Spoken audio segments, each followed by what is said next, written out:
यहाँ हम राम लक्ष्मण परशुराम संवाद शीर्षक के माध्यम से इन चौपाइयों का अध्ययन कर रहे हैं।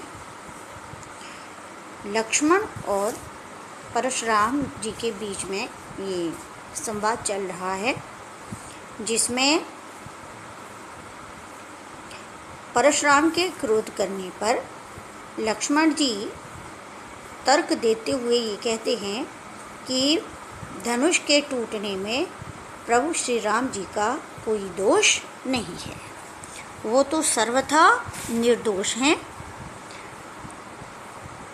तो इस प्रकार से लक्ष्मण ने कहा, लखन कहा हंस हमरे जाना, सुनहु देव सब धनुष समाना।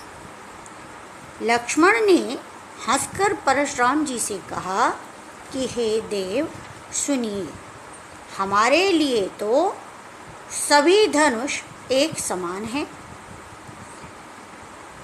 जब परशुराम ने ये कहा लक्ष्मण से कि तुम शिव जी के दिव्य धनुष को एक साधारण धनुष मान रहे हो, तो पिछली चौपाई में आपने पढ़ा था कि परशुराम बहुत क्रोधित हो गए थे और उन्होंने ये कहा था, रे नृप बालक काल बस बोलत तो ही न समार, धनु ही सम त्रिपुरारि धनु विदित सकल संसार।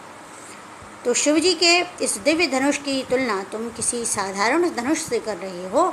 तो इसका जवाब देते हुए यहाँ लक्ष्मण जी हंसते हुए कहते हैं कि हे देव, हमारे लिए तो सारे ही धनुष एक समान हैं। का क्षति लाभ जून धनु तोरे, देखा राम नयन के भोरे। यहाँ क्षति शब्द को रेखांकित करें, भोरे को रेखांकित करें। क्षति मतलब क्षति यानी हानि। तो लक्ष्मण जी तर्क देते हुए कहते हैं कि ये जून माने पुराना, धनु माने धनुष, और तोरे यानी टूट जाने पर, इस पुराने धनुष के टूट जाने पर या तोड़ने पर क्या लाभ और क्या हानि। देखा राम नयन के भोरे, और प्रभु श्री राम जी ने तो इसको सिर्फ नए के धोखे में, भोरे यानी धोखे से देखा था, ये समझ कर कि ये धनुष नया है।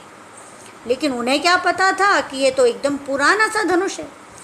छुअत टूट रघुपतहि न दोषु, और उस पर भी प्रभु के छूते ही, रघुपति यानी श्री राम के छूते ही यह धनुष टूट गया।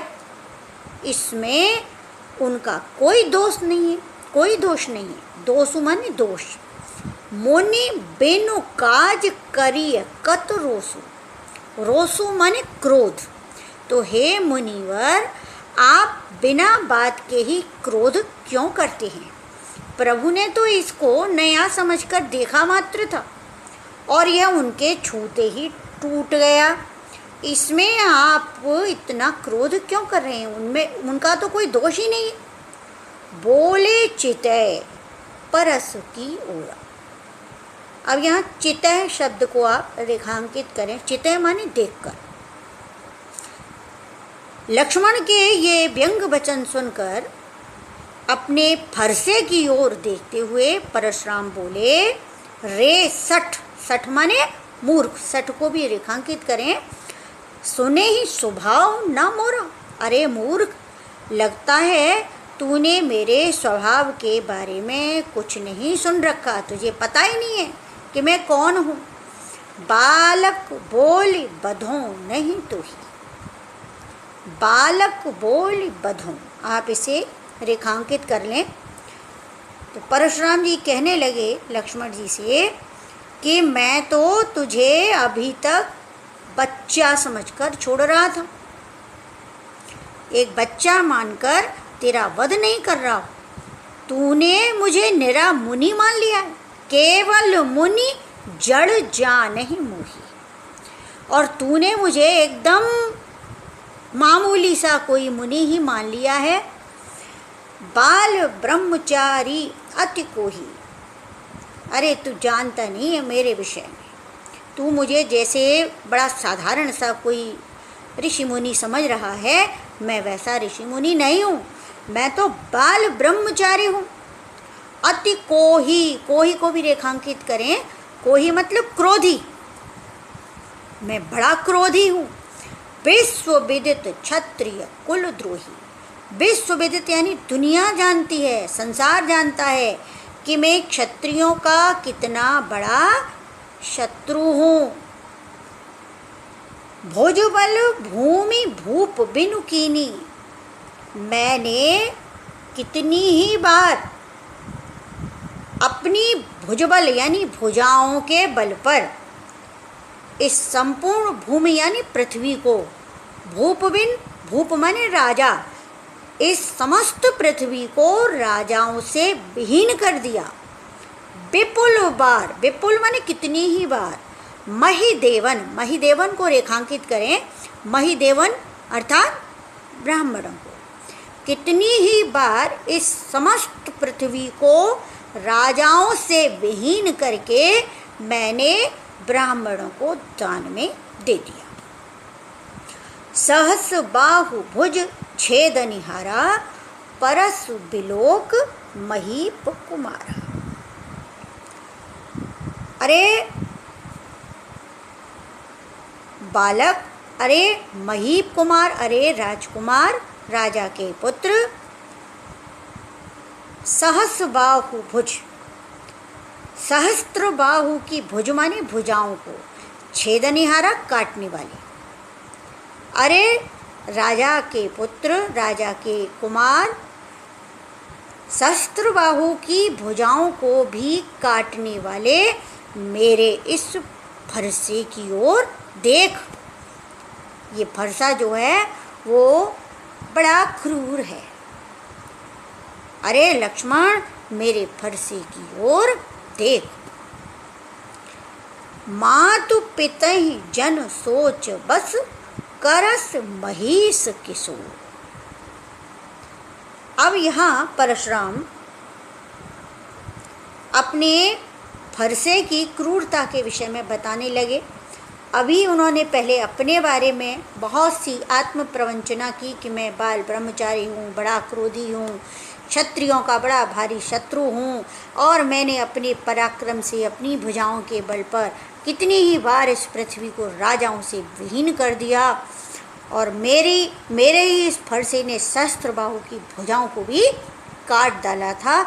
इस प्रकार से उन्होंने लक्ष्मण के सामने अपने बारे में बहुत बढ़ चढ़कर बातें की। अब वो कहने लगे, मातु पितहि जन सोच बस, करस महिष किशोर। महिष किशोर यानी राजा के बालक। अरे राजा के बालक लक्ष्मण, तुम मुझसे क्यों भिड़ रहे हो? तुम मुझसे भिड़कर अपने माता पिता को चिंता में मत डालो, क्योंकि गर्भन के अर्भक दलन, परस मोर अति घोर। अर्भक कहते हैं, अंडरलाइन कर लीजिए, से रेखांकित करें, अर्भक, अर्भक यानी बच्चा। अपने फरसे की कठोरता को बताते हुए यहाँ परशुराम लक्ष्मण से कह रहे हैं कि ये मेरा फरसा इतना क्रूर है, इतना भयंकर है कि माँ के गर्भ में पल रहे शिशु को मारने में भी दया नहीं करता। दलन माने विनाश करने में। मेरा ये फरसा इतना कठोर है कि माँ के गर्भ में पल रहे शिशु पर भी ये दया नहीं करता। इसलिए तू मुझे क्रोध मत दिला, और जो मुझे तू एक छोटा सा, सामान्य सा, मामूली सा ऋषि मुनि समझ रहा है, ये गलती मत कर। तो इस प्रकार से यहाँ इस पद्यांश में लक्ष्मण और परशुराम जी के बीच में संवाद हो रहा है परस्पर, जिसमें लक्ष्मण ने परशुराम को व्यंग भरे शब्दों में कहा कि हे मुनि, हमारे लिए तो सभी धनुष एक समान हैं, फिर यह शिवजी का धनुष तो बहुत पुराना था, इसे तोड़ने में क्या लाभ और क्या हानि। और श्री राम जी ने तो इसे नया मानकर इसकी ओर देखा मात्र था और इनके छूने से ही वो टूट गया, इसमें उनका कोई दोष नहीं है।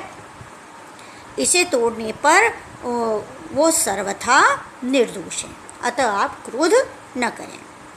तो ये बात सुनकर परशुराम का क्रोध और बढ़ गया और उन्होंने अपना परिचय देते हुए लक्ष्मण से आत्म प्रवंचना में बहुत सी बातें कहीं और कहने लगे कि अरे लक्ष्मण, मैं महाक्रोधी हूँ, बाल ब्रह्मचारी हूँ, क्षत्रियों का प्रसिद्ध शत्रु हूँ, ब्राह्मणों का समर्थक हूँ और सहस्त्रबाहु की भुजाओं को भी मैंने इसी फरसे से काट डाला है। ये मेरा फरसा जो है वो बड़ा ही क्रूर है, ये माँ के गर्भ में पल रहे शिशु पर भी दया नहीं करता। तो तू मुझे एक साधारण सा ऋषि मुनि समझने की भूल मत कर। तो यहाँ लक्ष्मण ने परशुराम पर व्यंग किए हैं और लक्ष्मण के व्यंग को सुनकर परशुराम आत्म प्रवंचना करने लगते हैं और उनका क्रोध और भी बढ़ जाता है।